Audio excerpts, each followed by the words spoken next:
traded 46.88 a barrel bonds. 10-year up 18.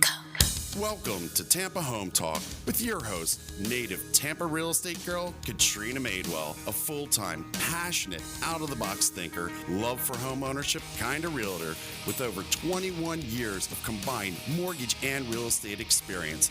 Tune in every week at this time for expert advice on everything you need to know about home ownership, finance, maintaining great credit, building wealth, and making your everyday life better, and how you can be financially successful today and tomorrow. Remember, love where you live or let Katrina fix it. Now, here's your host of Tampa Home Talk, Katrina Madewell. Hey, thanks so much for joining us today for Tampa Home Talk. I'm your host, Katrina Madewell. We have an awesome show lined up for you this week. Really excited to bring this as a follow-up show after we had the mayor of Clearwater in just a few months or so back to celebrate their 100th anniversary and their birthday. We thought we would also invite in today the mayor of St. Pete, Rick Kriseman. Welcome to the show. Thanks for having me on. Appreciate it. Kriseman. You got it. Please correct me if I get that wrong. I'm going to try right. so hard to keep it perfect. Just because my name is Chris, you want to say it. I know, I get it. I think that's it. I'm used to that. So we thought we would start off, well, the topic for today's show is just to talk a lot about like some of the growth and development and the really exciting things that you guys have going on in the St. Pete area, which, you know, somebody like me was born and raised in the Tampa Bay area and has seen St. Pete really go through a lot of major changes over the years. It's pretty astounding. Yeah, and I definitely want to talk about some of that stuff. But before we dive into that, can you talk a little bit about yourself, how long you've been the mayor of St. Pete, and some of the fabulous things you've done over there since you've been the mayor? Sure. Well, I was sworn in on January 2nd of 2014. Actually, I'm the first mayor from the west side of St. Petersburg to be elected in, probably at least 20 years. So that's a little bit different. Prior to serving as mayor, I served in the state legislature in the House of Representatives for 6 years, representing a good chunk of St. Petersburg, Kenneth City, Gulfport, and a little of Pinellas Park, and unincorporated Lellman.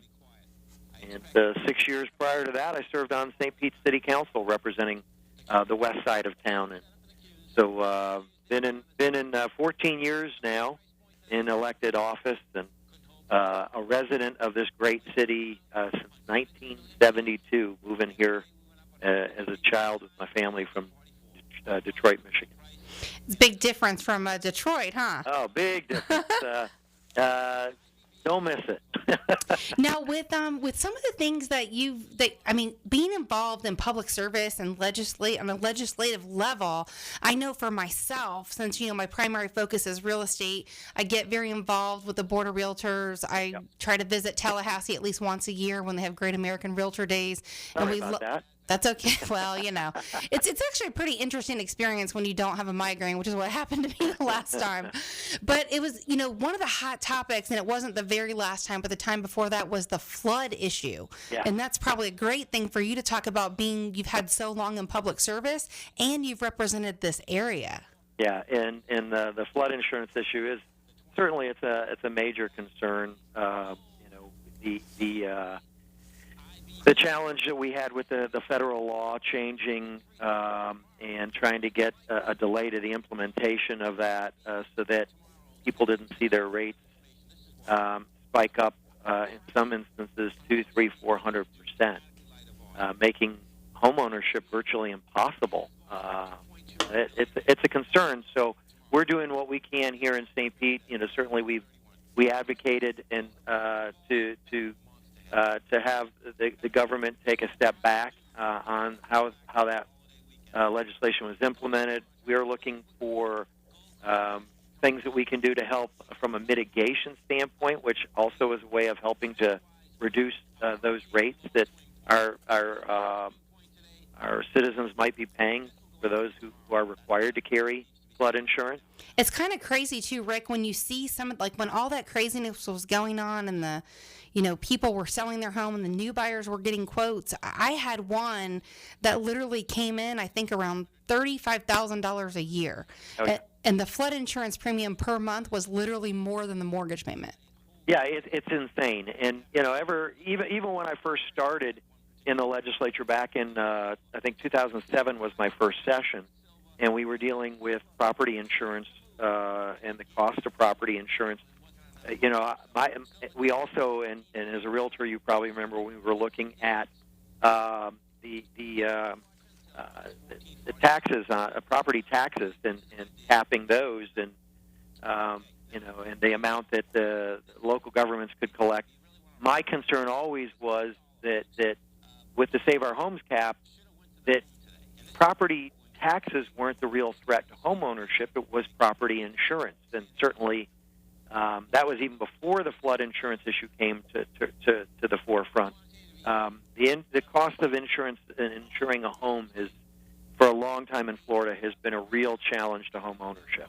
Well, it's gotten over the years, too, a little bit tougher with the 4-point requirements, because the insurance companies now, they want all the 4 points inspected as well with your regular home inspection. So they want to know how old is the AC, how old is the roof, how old is the air conditioning unit, and then they're inquiring about the plumbing. So if you have any of those things that are out of whack, they won't even insure you. We have one right now that has the polybutylene pipes, and you can't get insurance. Like, it's a bank-owned property, and the bank's literally fixing that, plumbing issue to sell the property.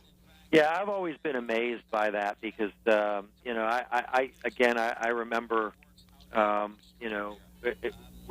we were starting to see insurance rates going up and people being dropped and that had never made claims. I was actually one of them who had never made a claim and had been a homeowner for 10, 12 years and was just dropped by my carrier and ended up having to, find and struggle to find other insurance. But I'm amazed at homes that were built in the 20s, 30s, 40s, 50s, especially those that are all solid concrete blocks. And because the home is as old as it is, the carriers are, balking or charging premiums for that coverage. And in a lot of ways, those homes are more safe and secure from, a potential hurricane than newer construction. And if you've ever lived in one of those really strong 1955 solid block built homes, you know that you can't even hardly drive a nail through the wall to hang a picture. No. In fact, we had done a remodel to our home years ago, and we had one of those homes that was built then, and I remember during the demo how hard that structure was to take down. But yet, you got carriers that are, jacking up rates for that. It's just not right. So let's get into some of the exciting stuff. St. Pete has had a lot of growth. I mean, on average, you guys have seen at least 5% growth, I would say, per year for the last several years. And St. Pete's really changed a lot. I mean, there was many, many areas that I wouldn't feel safe myself to drive through many years ago that have been completely revitalized, revamped, and just absolutely beautified, which is awesome because there's so many beautiful parks. There's a lot of amazing beaches nearby.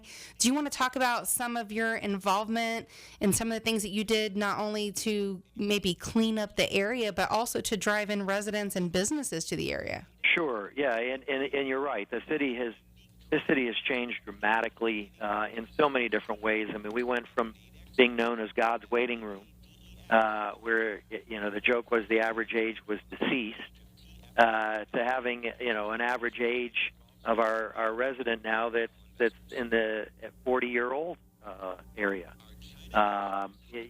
People used to say you could shoot a cannon down Central Avenue and it wouldn't hit anything. Well, those days are long over, and the downtown area is absolutely thriving, and certainly home ownership and real estate in downtown is crazy, incredibly busy. You can't find property there, but it's spreading to other areas of the city. And I think right now the greatest value that people can get right now in the city of St. Petersburg when it comes to home ownership is in South St. Petersburg. And there are some incredibly gorgeous neighborhoods in South St. Pete. And the thing that we battle more than anything else right now is a perception, or really it's more like a misperception, if that's a real word, of what, the conditions are in South St. Pete. And that goes directly to what you were saying before is, there was a time where, there were concerns about areas in the city. And I think those have been addressed. We've, our police department, with Chief Holloway at the helm now, we have reinstituted community policing, and Park Walk and Talk is having a real impact on our neighborhood. I brought back Mike Dove to be my director of neighborhood affairs, and he oversees codes, and Todd Yost is our codes director, and the two of them together have been incredibly aggressive at going after blighted properties, citing current owners and out-of-town owners, at demolishing blighted homes. We have, in the first year and a half of my administration, we demolished more homes that were blighted and could not be rehabbed than I think had happened in the preceding 2-3 years. And so let's talk about that for a minute. And I would love to chime in on that from a real estate perspective.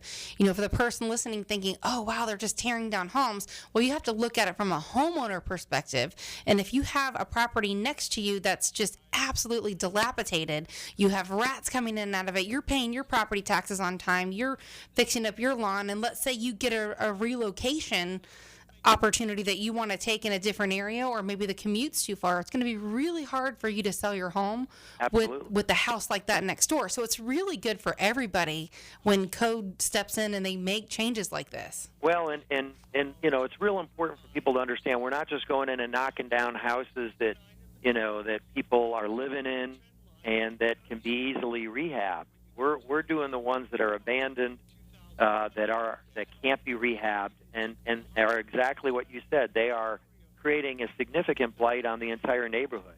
But we're also investing in rehab, and we've put more than $200,000 into a rebate for rehab program, where people who are going in and rehabbing their homes can get some dollars from the city to assist them in doing that.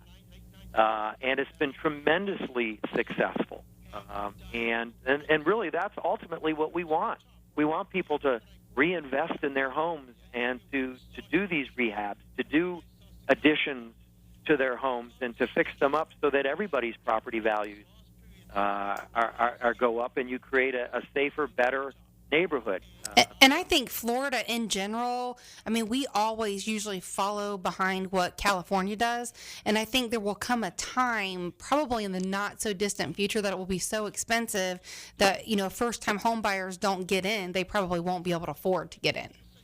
Well, I hope we don't ever get to that point. We're certainly concerned about affordable housing, and are looking for opportunities to have an impact on the community so that there always remains affordable housing available for first-time home buyers. And again, I think, right now there is opportunities to buy really nice lots, nice homes in really nice neighborhoods all around the city, but in particular in South St. Pete, I think. And, depending on what magazine or article or poll you look at, there's many that have rated Florida definitely in the top 5. One of the ones that I looked at from your office rated Florida in the top 3 and Tampa Bay in the top 20 as far as fastest growing metropolitan areas, and which kind of loops us back around to downtown. And my show, by the way, airs in several different markets on another platform, and so I would love to talk to the person listening, maybe even outside of the Tampa Bay area. Perhaps they've been to St. Pete on vacation, but maybe they haven't been here in a long time. Can you talk about some of the changes that downtown has experienced and tell them what they would see now compared to maybe what was there even 10 or 20 years ago? Well, even within the last 5 years, I'd say the changes that have occurred in downtown are pretty dramatic. For a very long time, St. Pete's downtown, certainly within the last 10 years, the downtown really was predominantly in two areas. It was on Beach Drive, and at one point in time, it was where Sundial currently is now, and it was back then it was Baywalk. It was Baywalk.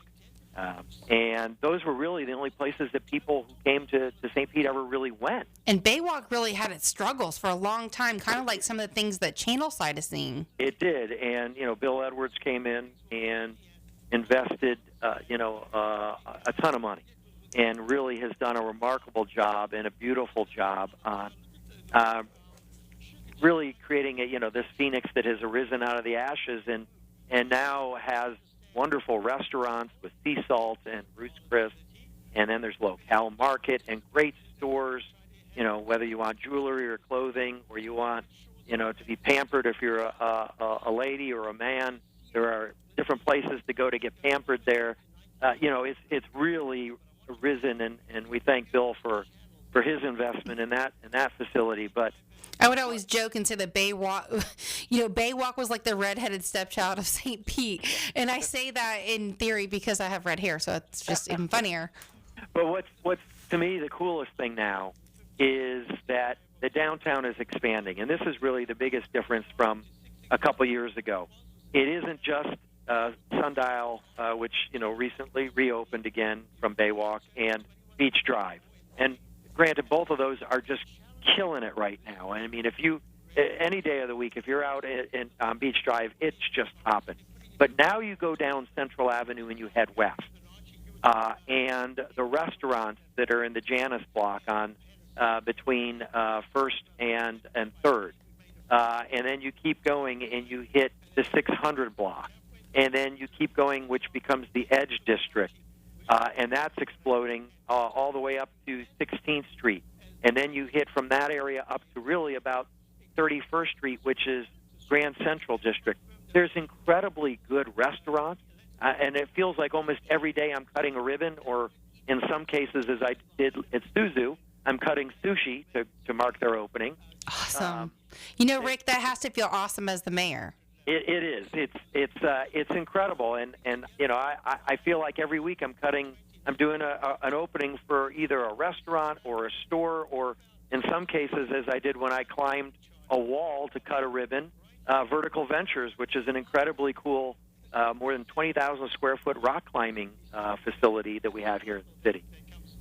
So it is a really great time, and then it isn't just ending on Central. Then you go down 4th Street headed south into South St. Pete, or you go down 22nd Street into the Warehouse Arts District, and then that connects up with the Deuces. And again, there's great places to get craft beer, like at Three Daughters, which is right on 22nd, or you go to Duncan McClellan's gallery and you can see glass blowing, or you can get a great meal at Chief's Creole Cafe, or go get some additional education at St. Pete College's Midtown campus. That's all happening in South St. Pete, and it's on 22nd. So it's amazing what's going on right now in downtown. That whole area kind of reminds me, and you've been here for a long time too, in the greater Tampa Bay area, right, which includes the Tri-County area. Absolutely. And years ago, you have areas like Hyde Park, right?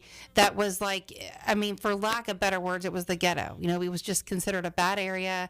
And now you would be lucky to afford a place in there. And then it kind of spreads to some of the areas around it. And then they get dubbed these little mini areas like Soho, and it moves on from there. And it's viral. Yes, and that's what you're seeing happening here it is spreading. So the downtown is spreaded west to the Edge District, to Grand Central, to Warehouse Arts, and to the Deuces. And then there's another area, and I mentioned South St. Pete before, but on 34th Street South, mark my words, this is the next big area that's going to explode in St. Pete for residential and commercial development and business opportunity, is the Skyway Marina District. And that's really from about 30th Avenue to 54th Avenue South. The vistas, when you get some height, some density, and you go up, the views, you have water almost, and it's almost 360 degrees, that you don't have really almost anywhere else other than in the heart of downtown right along the waterfront. And that's priceless. And right now, it's really affordable in that area. So businesses that jump on it and kind of pioneer it and get out there now are going to be able to do so for significantly less than a business that goes out there 2 years from now. Can you talk about some of the public transportation in your area? Yeah, public transportation, quite frankly, in the entire Tampa Bay region, I think is certainly challenged. And we were absolutely, yes. We were very disappointed to see Greenlight Pinellas not pass. If for us to really be able to compete in the way we want to, with places like Charlotte and Austin, and cities of that caliber, we need to have better public transportation. Right now, with Greenlight not passing, we can't sit and mope about it. We got to take action. So we're working with PSTA right now on looking at implementing a new grid system in our downtown area to provide better transportation, more frequent buses that cover the routes that are most frequently utilized, so that the wait times aren't as great. We're looking at increasing trolley services. We have a request for proposal that's out currently for a bike share program. We will have 300 bikes that'll be stationed at 10 different stations all around town, so that people will be able to have access to alternative means of transportation like bikes. I love when cities start to do that. And certainly with all these businesses and things that have changed over the last 5 years, the walkability score for the area of St. Pete has certainly gone way, way up. And it's way better as far as walkability, but we do certainly lack that public transportation piece everywhere in the greater Tampa Bay. So, with things like Greenlight Pinellas and even anything else that I could do to promote or push those things for the area, you let me know. Reach out to me. We'll be happy to be in your corner and lobby and help any way we can. Well, I appreciate that. And I will tell you, Hillsborough County right now has an initiative that they're engaged in to try and get some dollars for enhanced public transportation. And if we didn't get it done in Pinellas, we'd certainly at least like to see Hillsborough get it done, because that makes it easier for us the next go around to get it done, because then we can talk about connectivity between our two counties and certainly between the city of Tampa and St. Pete. And I'll tell you, this is to me very exciting. We're looking right now at trying to look at a high-speed ferry to have ferry service between downtown St. Pete and downtown Tampa. So that's an initiative that we're going to be working on in the next year to see if we can't, at a minimum, get a pilot going, but long-term get full service between our two cities going on. I think that's fabulous. I would love to talk about that with you again in the future as you get that, project nailed down a little bit better. And again, certainly help spark and push any of those initiatives to get the word out there to promote that kind of stuff. I think it's wonderful for our area, and I'm so glad that you support that kind of stuff. We have to do that. I mean, we need it for quality of life for our own residents, but if we're going to continue to grow, and to be able to attract businesses, we've got to do a better job when it comes to transportation.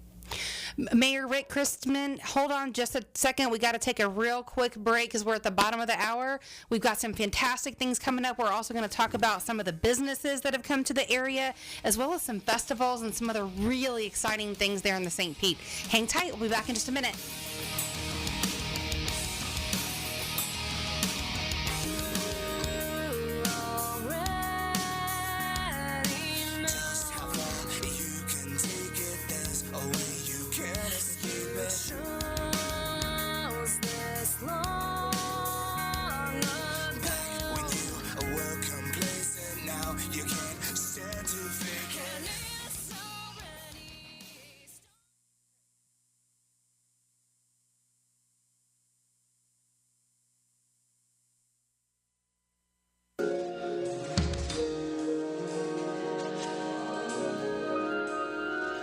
Welcome back, and you're listening to Tampa Home Talk.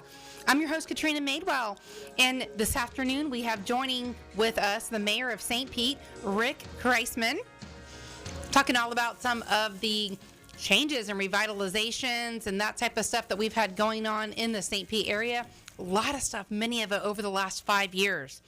And it's interesting because a lot of businesses have also been moving to the area, and some of these are ranked in the magazine subscriptions fastest growing private companies in America. We're real proud of the fact that we've got a lot of businesses who are coming here and doing real well. My feeling always has been, if I can get them to St. Pete, they can see it. They're going to fall in love with us. They're going to move here. They're going to open their business here. And you're absolutely right. There's the annual Inc. magazine ranked some of the fastest growing private companies. And in St. Pete, we had companies like Kobe Marketing, Square Mouth, ePush, Tower Cloud, Trident Technical Solutions, CRA Therapy. I mean, I could keep going. It's really exciting. Now, are there any incentives for some of the businesses to, even relocate to the area and open up shop? Yeah, we do. We do have a number of different incentives that we can offer. A lot of them are through state funding, some federal funding and county funding, but we also have different incentives that we can offer ourselves depending on where they're located in the city. And I know I mentioned the Skyway Marina District before. And we've got a pretty significant employer with Ceridian out there. Well, Jabil just moved one of their divisions out into that area, and we've got a incentive package for the first big-time restaurant to open there, along with the first major development. The city's got a real nice incentive. So if any of the listeners, your listeners, are interested in moving to St. Pete, if you go to Skyway Marina District, we're going to be able to give you some pretty cool incentives. Can you give me a couple things off the top of your head? Well, for the first development, I think we got about $1 million incentive that we are putting out there.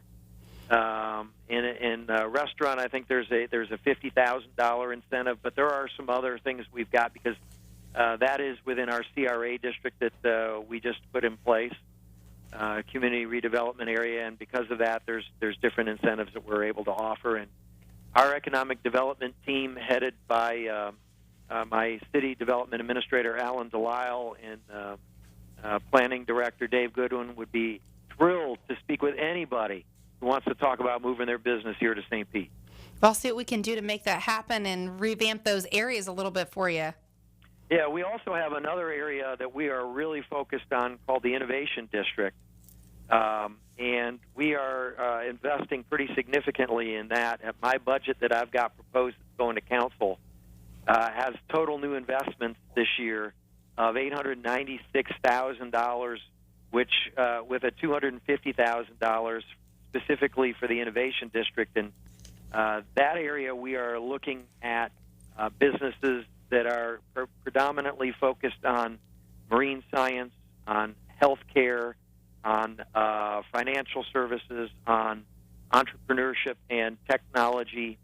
And we already have some incredible businesses in those areas with All Children's Johns Hopkins, Bayfront Health, USGS, NOAA, USF College of Marine Sciences there. USF St. Pete, of course, has their School of Business that's going to be opening in that.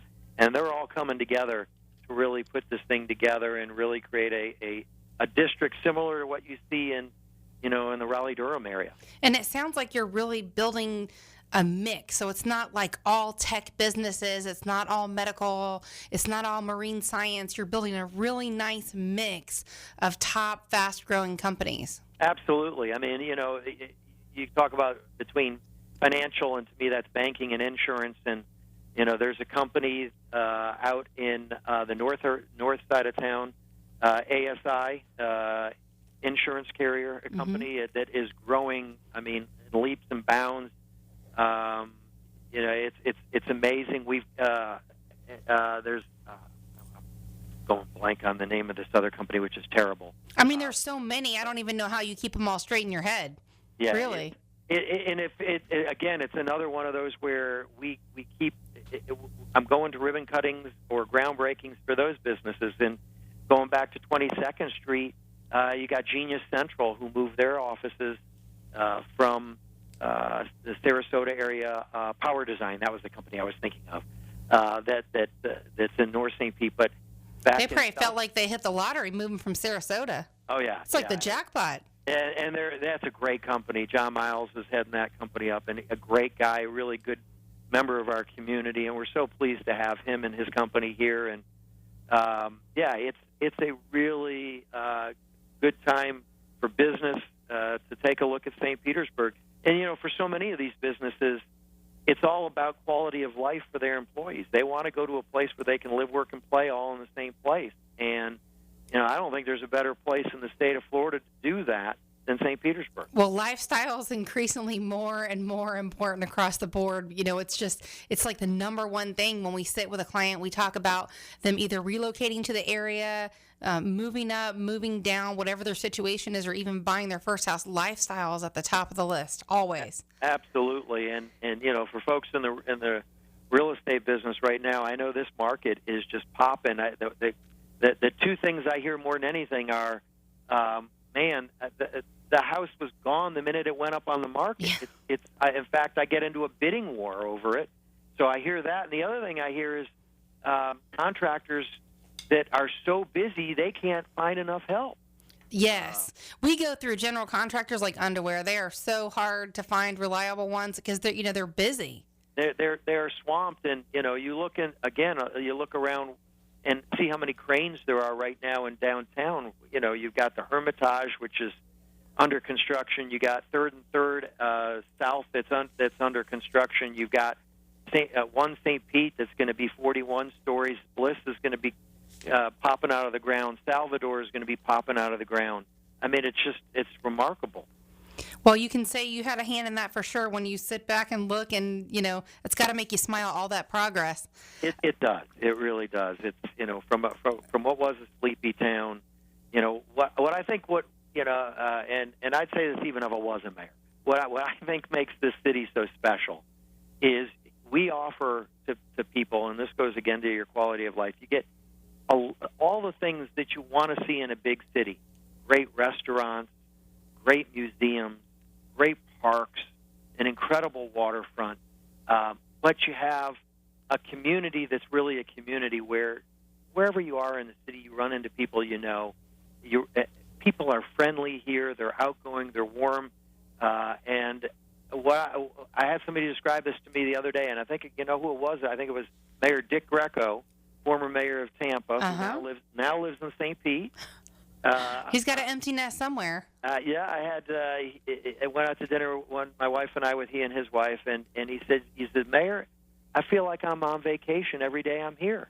That's what you want. That's what you're after, isn't it? It is. And, here we are. We got another 110,000 square foot museum that's currently under construction. It'll be the largest arts and crafts museum in the country. So we get to add that to our collection with the Dali Museum, the Museum of Fine Arts, and the Chihuly Collection, and the Holocaust Museum, and soon, the James Collection, Tom James Southwestern and Wildlife Collection, which is recognized as one of the greatest in the country, will be opening, will be under construction in downtown St. Pete. It's funny, speaking about Salvador Dali, I had a guest in the studio, what was it, Chris, probably 6-8 weeks ago. She wrote a book, 100 Things to Do in Tampa Bay Before You Die. Yep. And Salvador Dali, the museum, was on her list. And then she said, when the last time you've been? I said, it's been long, long time. She goes, oh, you have to go again. She said, Kristen Hale, right? Yes. Yep. Yeah, she's right. If you haven't been in a while, you got to go, and they're always bringing in new traveling exhibitions. There's next year they've got a big one coming with Disney. We just had Picasso. We just had Da Vinci.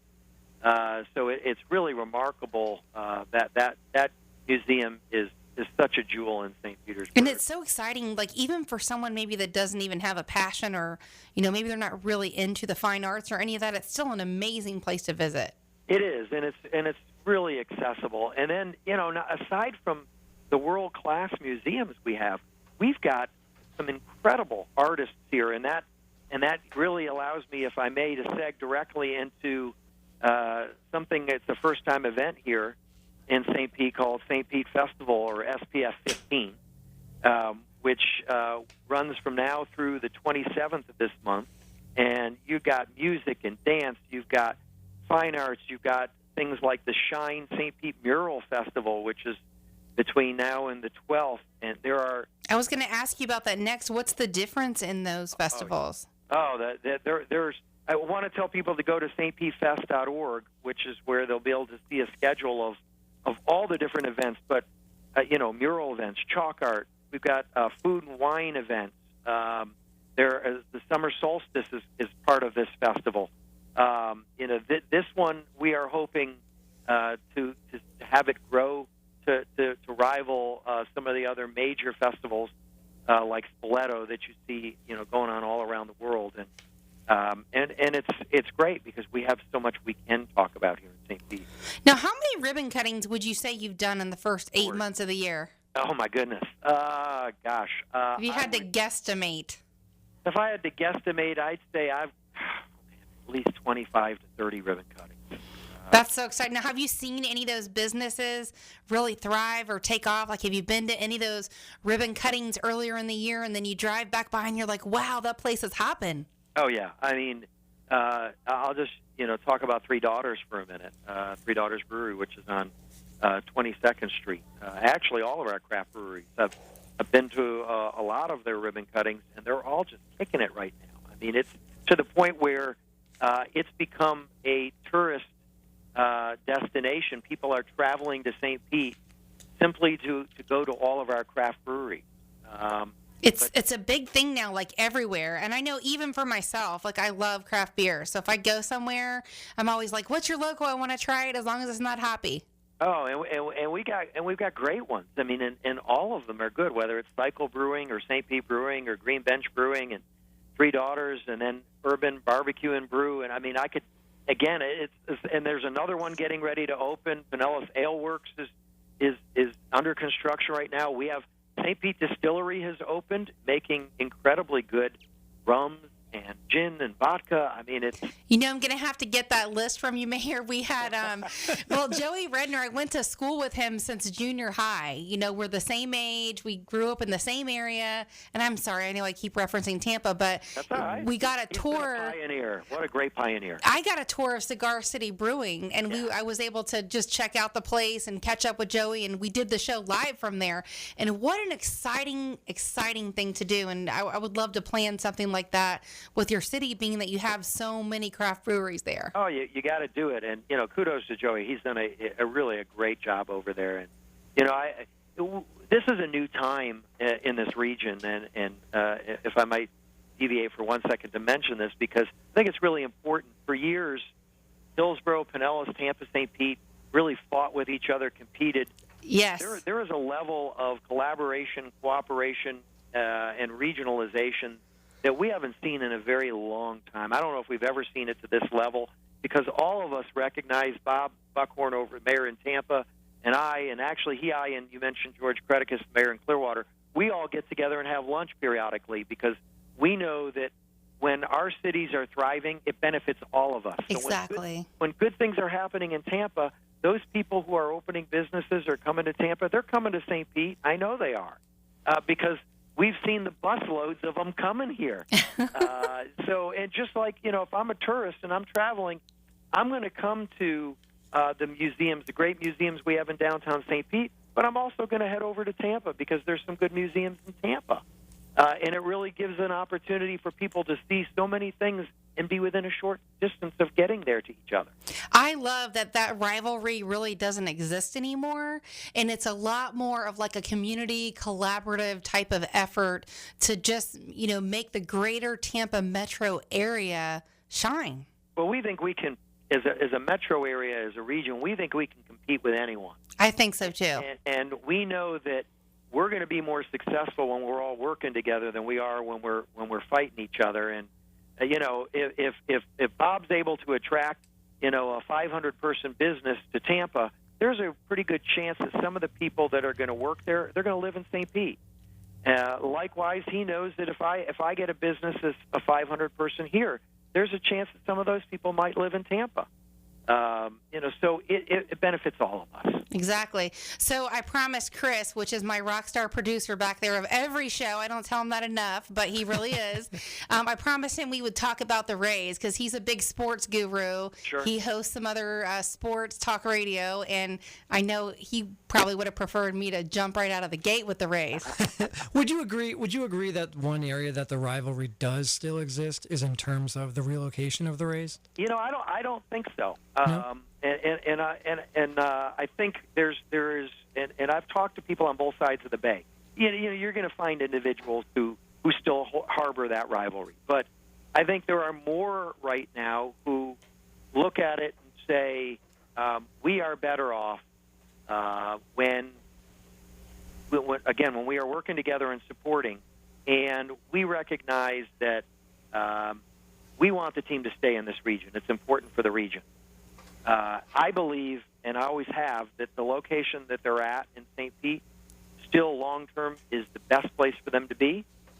But I'd like to see them at least get the chance to make that decision for themselves, and that's what I'm trying to do. Why would you say long-term that is the best location? Is it because of a lot of things that are happening? Because he's the mayor of St. Pete, Chris. Well, and a lot of the things that are happening down there, I might agree with you because of so many things that are happening in that area. No, I say that because if you look at that site that it sits on, first off, you've got two highway feeders that go into it, 175 and 375. It sits on an 85-acre parcel of land, and that can be completely redeveloped. And the model today isn't the model of yesteryear where you build a stadium and tons of surface parking.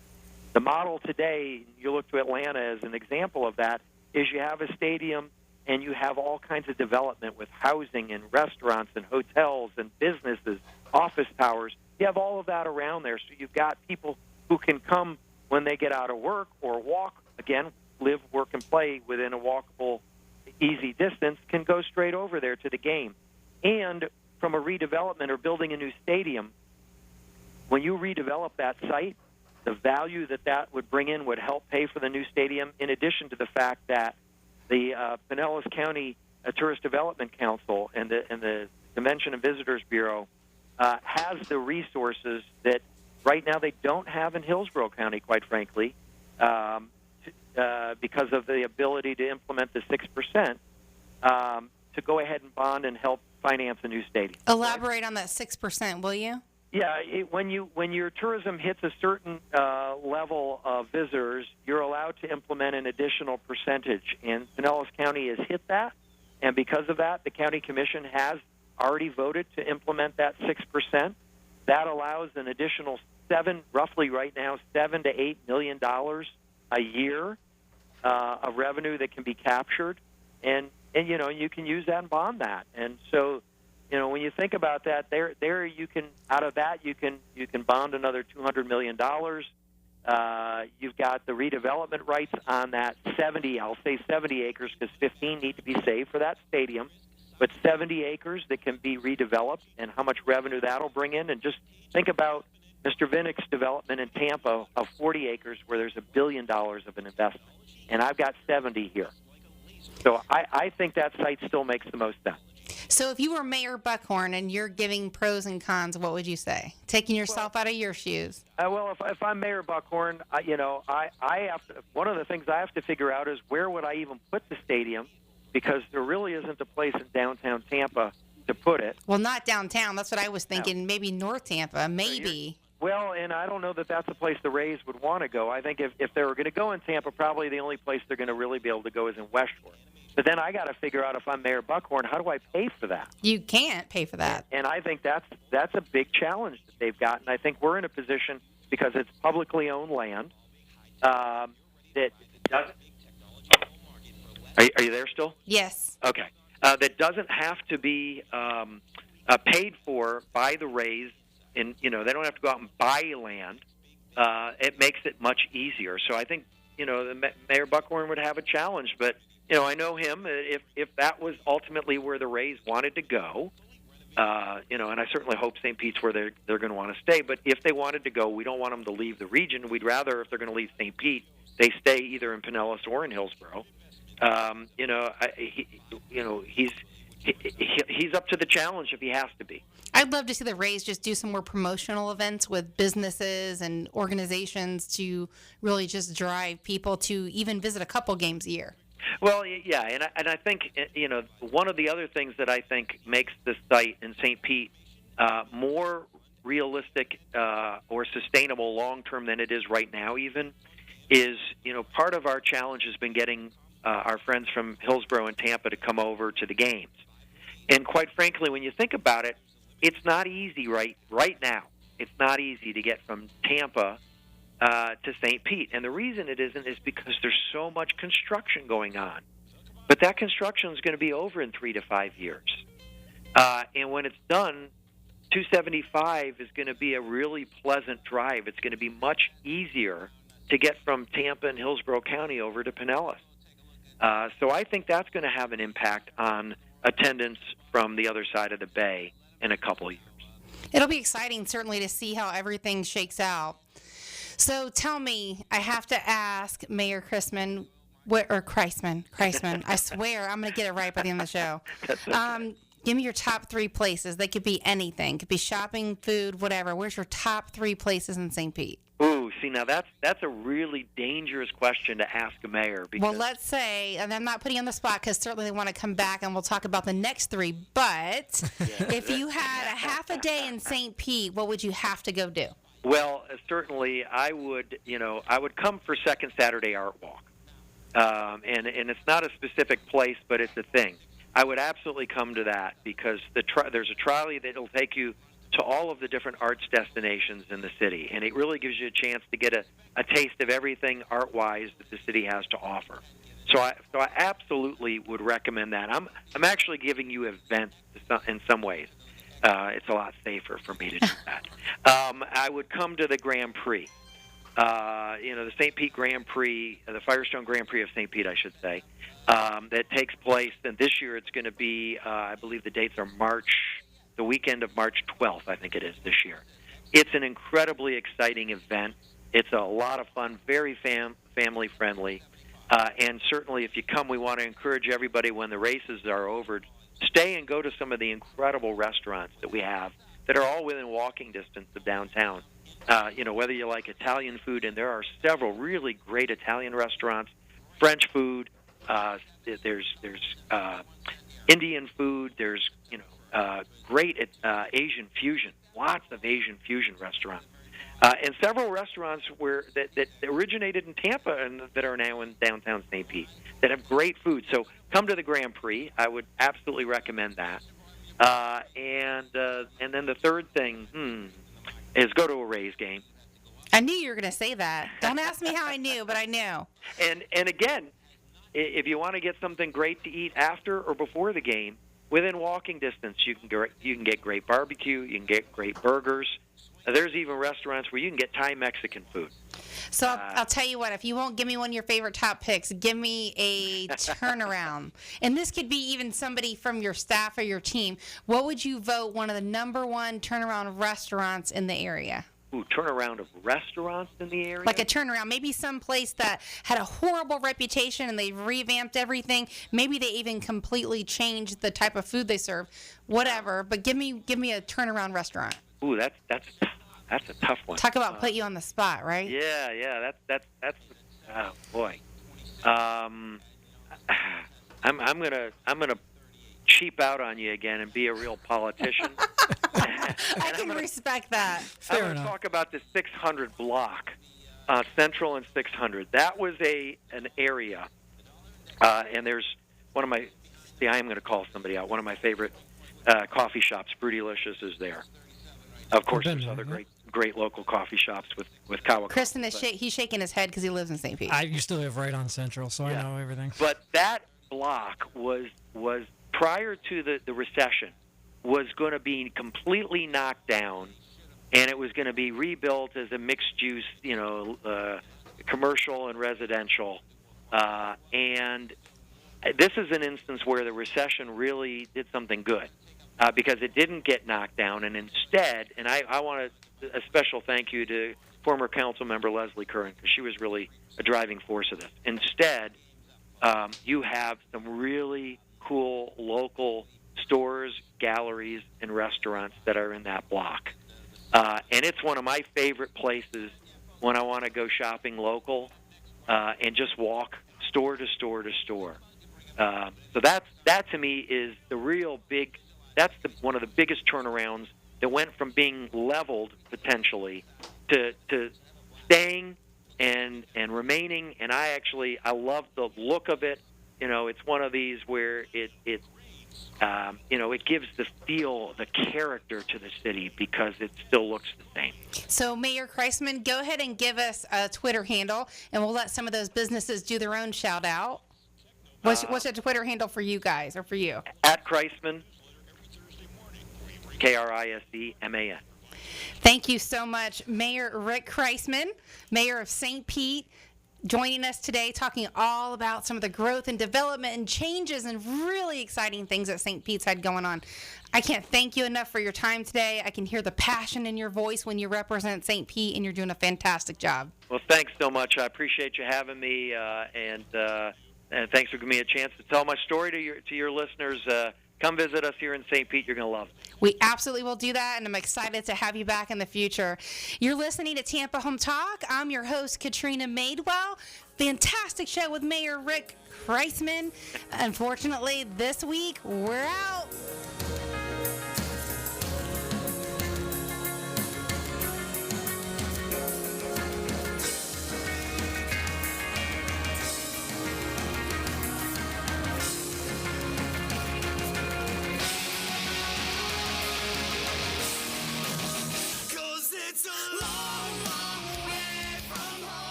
Got me muted. Hey, you there? Should be there. Yep. You there? Okay. Yeah, should be. Mary, there? Yes, sir. Okay. Hey, thank you so much for taking an hour out of your day. I know it's probably not easy to get that time, and I really appreciate your opportunity, the opportunity for us to share St. Pete and for you to come on and